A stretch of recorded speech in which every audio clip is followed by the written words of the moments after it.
Interview actu de ce samedi matin, 7h11, c'était cette semaine. Cyberattaque qui a visé des groupes français du BTP. La ville, l'agglomération de Saumur, victime d'une cyberattaque. Le groupe alimentaire Eureden en Bretagne, touché par une cyberattaque. Et la liste est longue. Bonjour Hugues Foulon. Bonjour. Vous êtes le PDG d'Orange Cyberdéfense. Merci d'être avec nous ce matin sur Europe 1. Pourquoi de plus en plus de cyberattaques ? Est-ce que c'est l'une des conséquences du conflit en Ukraine ? La première chose qu'il faut constater, c'est que le digital, le numérique, comme on dit, prend de plus en plus de place dans nos vies, dans nos vies encore une fois, de citoyens, d'employés ou d'entrepreneurs, de responsables d'entreprises, et également à titre personnel. Avec votre téléphone, vous faites de plus en plus de choses. Et donc, du coup, au fur et à mesure que le numérique prend de la place, la menace croît également, parce que vos données ont de la valeur, vos données privées, vos données d'entreprise ont de la valeur, et donc les gens cherchent à la dérober. On arrive à savoir combien il y a eu d'attaques l'an dernier, combien il y a d'attaques en France par jour ? Alors, il y a des soupçons d'attaques, il y a des attaques. Bon, donc c'est assez difficile de le qualifier. En revanche, ce que l'on suit, c'est que le nombre d'attaques croît d'année en année. Nous, chez Orange Cyberdéfense, on a constaté qu'elles étaient en croissance de 13% en 2021 par rapport à 2020, et que ça touche majoritairement les pros et les PME. 75% des attaques ciblent les entreprises de taille moyenne. Donc on pense toujours que c'est réservé aux grands groupes, mais pas uniquement en fait. Les PME, les TPE en France. En France. Le FBI américain s'inquiète d'une imminente cyberattaque russe dans le secteur de l'énergie. Il y a cette guerre finalement entre États, mais cette guerre, vous venez de le dire, touche principalement les petites et moyennes entreprises. Donc aujourd'hui, ce qu'on constate, c'est qu'on ne constate pas de croissance ou de recrudescence d'attaques liées au conflit l'attaque russe de l'Ukraine. Donc on surveille énormément. Il y a beaucoup de stress chez nos clients qui se demandent qu'est-ce qui peut se passer, quelles sont les prochaines étapes. Mais aujourd'hui, au moment où on se parle, il n'y a pas de croissance liée à la guerre en Ukraine. Hugues Foulon, pourquoi plus les PME, TPE ? Parce que ce sont des proies faciles, on va dire ? Parce que les attaquants se chassent en meute, se disent que gagner une fois 100 ou gagner 100 fois 1, ils font évoluer leur stratégie. Et donc, du coup, ils se rendent compte qu'il y a dans les entreprises qui sont peut-être moins défendues, avec moins de préoccupations des dirigeants parce qu'ils ont plein d'autres choses à faire, ils n'ont pas la structure pour ça. Et pas forcément le budget aussi, on va en parler tout à l'heure. Exactement. Et du coup, ils se disent que c'est des proies, entre guillemets, faciles. On va être très concret. Quel type d'attaque ces PME, TPE peuvent subir ? Vous avez différents types d'attaques de façon assez simple. Vous avez la demande de rançon, ce qu'on appelle dans le jargon le ransomware. Et donc, le plus simple pour eux, c'est de crypter les informations et de demander de libérer ces données contre une rançon. Vous pouvez aussi avoir du sabotage.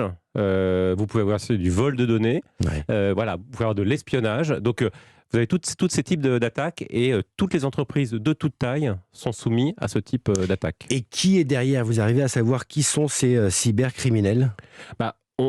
Historiquement, on a une image un peu d'Épinal du jeune ado geek avec un sweat à capuche dans un garage ou dans une cave qui fait ça tout seul. Aujourd'hui, on est passé à d'autres dimensions. Donc, il y a une première dimension qui sont les mafias, les entreprises délictueuses. Donc, elles sont vraiment criminelles, elles sont cybercriminelles. Elles sont vraiment organisées comme des mafias pour mener à bien leur mission. Et puis après, il y a d'autres groupes qui sont moins connus, moins identifiés, qui ont des relations avec les États et les gouvernements et qui, eux, cherchent plus à déstabiliser, influencer, affaiblir l'ennemi, ou en tout cas la cible qu'on souhaite affaiblir. Voilà pour le constat. On va voir maintenant bien sûr les réponses. Il y a un an, Emmanuel Macron lançait un plan d'1 milliard contre la cybercriminalité. Début 2022, il a promis 1500 cyberpatrouilleurs. Est-ce que c'est suffisant finalement pour combattre cette cybercriminalité ? Il n'y a pas de réponse absolue. Déjà, pour une raison simple, c'est que la menace est en évolution rapide. La situation en 2022 n'est pas la même qu'en 2017. Bien sûr. Là, il n'y a pas de réponse absolue. En revanche, premièrement, il faut saluer le geste qui est fait. Et je pense que c'est surtout la prise de conscience et les moyens qui sont alloués pour favoriser la protection de tous les acteurs, pas uniquement les gros, mais également les moyens et les petits, si je peux me permettre de les appeler comme ça. Il y a deux domaines sur lesquels je voudrais insister. Un, la formation. On manque d'experts.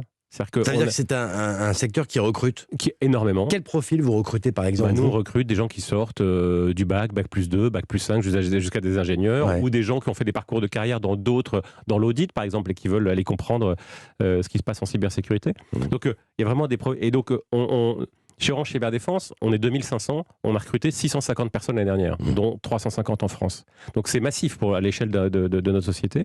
Et donc on a du mal à trouver les terrains. Donc premier sujet, la formation, comment est-ce qu'on peut aider et imaginer des formations originales, innovantes, pas uniquement des cursus classiques tels qu'on l'entend habituellement. Et le deuxième point, c'est comment est-ce que nous, on peut aider Orange, Cyberdéfense, mais également à travers ce programme, à faire émerger des startups, des ETI qui développent du logiciel en cybersécurité et qu'on ne laisse pas des entreprises de taille intermédiaire, excusez-moi, qu'on ne laisse pas ce marché uniquement à des acteurs américains ou israéliens. On va rentrer avec vous dans la machine. Hugues Foulon est avec nous, PDG d'Orange Cyberdéfense. Comment concrètement vous travaillez ? Quel est le rôle de vos experts ? Comment on combat cette cybercriminalité ? Donc, chez Orange Cyberdéfense, on est présent en France, dans tous les pays européens. On est capable d'accompagner les sociétés qui souhaitent aller en Amérique du Nord, en Asie. On a des équipes aux États-Unis, des équipes en Chine, par exemple. Et donc, on travaille de l'amont vers l'aval. Qu'est-ce que ça veut dire ? L'amont, c'est l'anticipation, le diagnostic. Voilà, quelles sont vos vulnérabilités ? Donc, l'entreprise A n'a pas le même profil que l'entreprise B. Donc, en fonction de ses systèmes d'information, de sa géographie, de ses équipes, de la maturité de ses équipes, il y a une analyse de diagnostic. Deuxième sujet, protection-détection. C'est un peu comme une alarme chez vous. Vous mettez une alarme pour vérifier si quelqu'un va rentrer. Donc ça, c'est la protection. Et la détection, si jamais ça sonne, si jamais il rentre. Donc ça, c'est le deuxième pan d'activité. Et troisième pan, c'est si jamais il se passe quelque chose, comment est-ce qu'on peut aller réparer le système ? Comment est-ce qu'on peut intervenir le plus rapidement possible pour limiter l'impact dans l'entreprise ? Comment vous arrivez, Hugues Foulon, à anticiper ? Parce que la menace, vous le disiez tout à l'heure, on ne sait jamais ce que ça va être dans la prochaine. Comment vous anticipez ? Nous, en tant qu'acteurs, déjà, on a des milliers de clients. Donc, on a une connaissance de l'écosystème. On essaye de voir en amont, notamment sur les réseaux parallèles, ce qu'on appelle le dark web, comment les choses s'organisent, comment les événements s'organisent, comment les groupes délictueux s'organisent et quel type de virus ils vont pouvoir développer. Et après, le fait d'appartenir au groupe Orange, c'est une filiale du groupe Orange, est extrêmement précieux pour nous parce que Orange est un opérateur mondial et a des capteurs partout. Bien sûr. Donc, on arrive à savoir ce qui se passe en Amérique du Nord, en Asie, en Afrique et pas uniquement en Europe. Je suis patron de PME, de TPE, je fais appel à vous, ça me coûte combien ?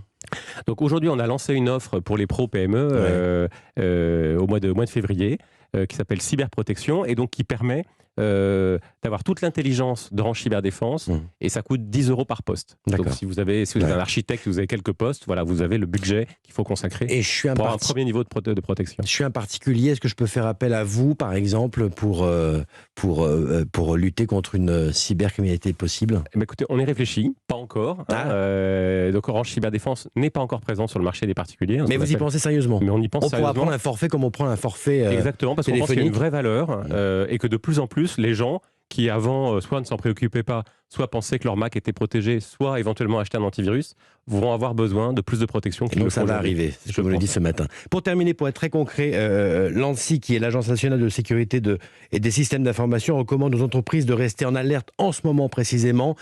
Quelles sont, pour ceux qui nous écoutent, les bonnes pratiques, là, actuellement ? Déjà, il y a des règles d'hygiène numérique assez classiques sur ne pas communiquer son mot de passe, changer son mot de passe, s'il y a un lien, un mail soupçonneux ou un lien inconnu, ne jamais, dans le doute, on s'abstient. Voilà. Et dans le doute, on s'abstient.